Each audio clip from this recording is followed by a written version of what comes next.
Guys, good morning. Happy Friday. So, you don't even have to be trying to pay attention to this election.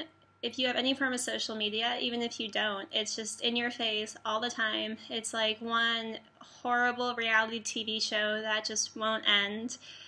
As much as I've tried to ignore it, I can't. And I came to the reality that one of these fools is going to become president of the country in which I'm currently residing. So I have the ability to vote. I might as well start, pay attention, like see what it's all about. And I tried to watch the Republican debates. I've tried to watch debates before, and I just can't get through it. I feel like I'm in a kindergarten classroom, maybe even a preschool classroom, just name calling, yelling at each other, a complete lack of respect for the other person, interrupting each other.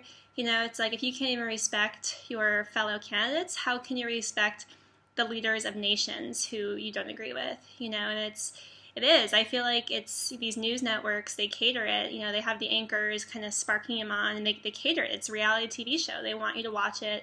They want to make revenue and advertising. So anyway, to actually look at the candidates, because the reality is one of them is going to be elected president. So traditionally, I'm registered as a Democrat. So on the Democratic side, you have Hillary and Bernie. Okay, so Hillary is completely owned by the corporations, by the banks. That's no secret at all.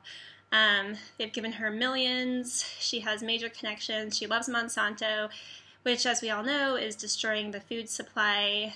Hillary seems like a robot. When you listen to her talk, she's almost too politically correct. She just says what she thinks needs to be said. She's really the establishment candidate. If you listen to things like NPR, they talk about it like she's already won.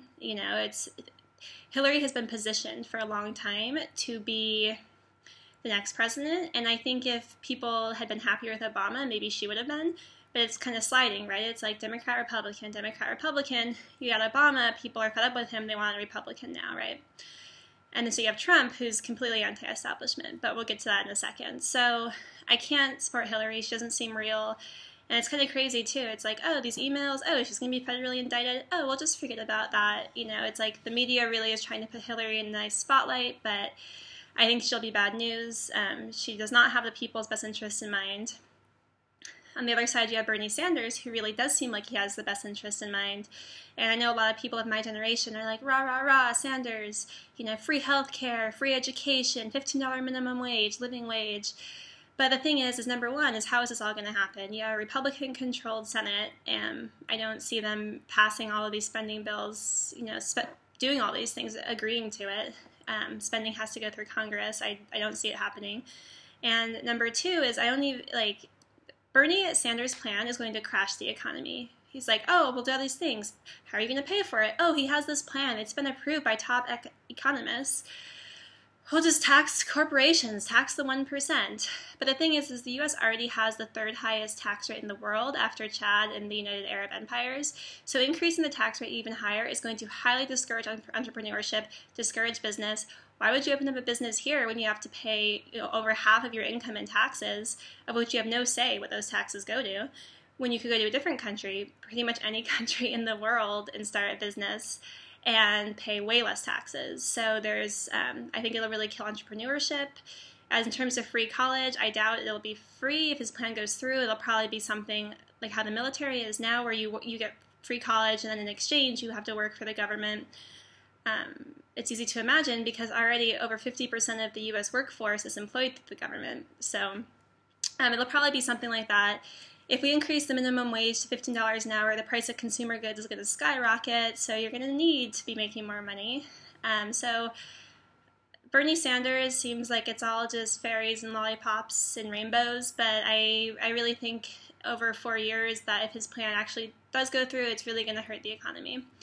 So then you have the Republicans. Of the three contenders, obviously Trump is the one who's ahead, who's standing out, and people love Trump, and they love him because he is anti-establishment. He's not catering to these corporate interests. He's completely self-funded, which is really attractive. And I want to like Trump, I like that he just says, F you, I'm not going to do this debate, I'm going to do this. Like, I do what I want, and I think, he does have really strong leadership potential. But then I listen to him say things, and he's just so racist, and you can't have he talks about how he wants to increase the military, increase the police force. He makes all these racist comments, against Muslims, against Latinos, Hispanics.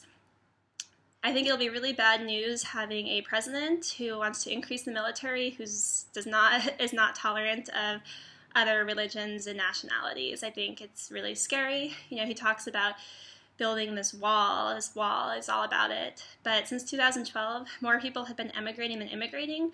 More people have been leaving the United States than coming in. So why would you want to build this wall? I don't want to go there, but it kind of makes me wonder, is it to keep people in? You have more people leaving than coming. The media doesn't talk about it, but it's true. You can look up the statistics, Google it.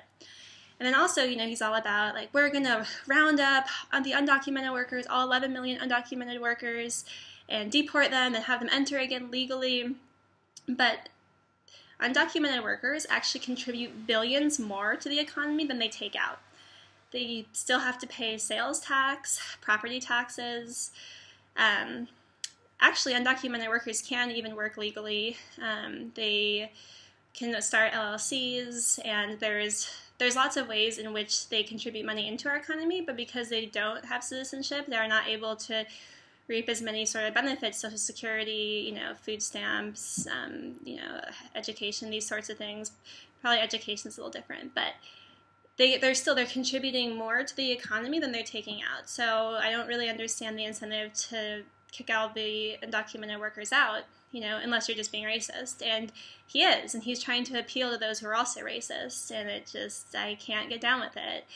And then you have the two other, you have Cruz and Rubio, and they're schmarmy, schmarmasaurs, Kevin calls them. I don't see them as having leadership potential. They seem immature. They don't seem like they have what it takes to lead anything, much less a country. It's, again, like watching the Republican debates, it's just name-calling, interrupting. I feel like they belong on some, E-network reality show, not as actual contenders for president. So, we'll see. I guess from my perspective, is I'm not taking it very seriously.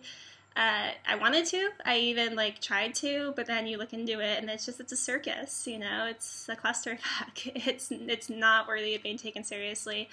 I will say this: whoever comes into the office for the next 4 years is going to have a really tough time. Regardless, we are due for a huge economic collapse, and whoever's in office is going to have to be the one dealing with that. So we'll see. Enjoy the ride, I guess.